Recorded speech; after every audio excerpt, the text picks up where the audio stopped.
تو اللہ تعالیٰ دلوں کو جانچتا ہے. اب ہر شخص اپنے دل کے معاملے کو سمجھتا ہے. ظاہر ہے کہ دل اشرف الاعضاء ہے اور سارے اعضاء کو حکم دیتا ہے. اس کی اصلاح سارے جسم کی اصلاح ہے اور اس کا بگاڑ سارے جسم کا بگاڑ. الا ان فی الجسد مضغۃ اذا صلحت صلح الجسد كله واذا فسدت فسد الجسد كله الا وهي القلب.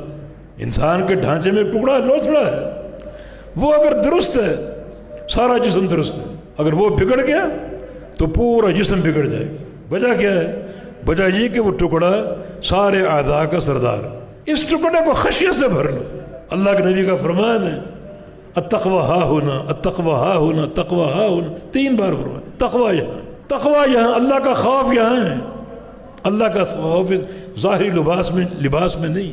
پگڑیوں کے رنگ تبدیل کرتے جاؤ، یہ تقوی کا مظہر نہیں. لباس کے ڈیزائن میں فرق کرتے جاؤ، یہ تقوی کا اظہار نہیں.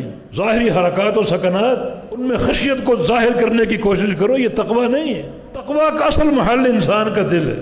یہ دل خوف کا آئینہ دار، اخلاص کا آئینہ دار، یہ اللہ تعالیٰ کے ہاں جانچنے اور پرکھنے کا معیار. اس معیار پر پورا اترنے کی کوشش کرو. دل کی اصلاح کرو، دل کو ہمیشہ دھیان میں رکھو، کبھی اس سے غافل نہ ہو. یہ دل قلب، عربی میں قلب بولتے، اور قلب تقلب سے، تقلب مانا پھرنا، کبھی ادھر کبھی ادھر، لوٹ پوٹ ہونا، کبھی الٹا کبھی سیدھا.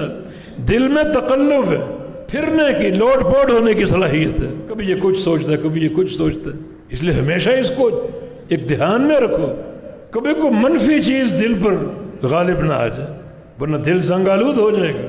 بندہ اللہ تعالیٰ کے امتحان میں ناکام ہو جائے گا. خشیت ہو، اللہ کا خوف ہو، اخلاص ہو اور صدق ہو، سچائی جو واقعی دل کے اندر ہو.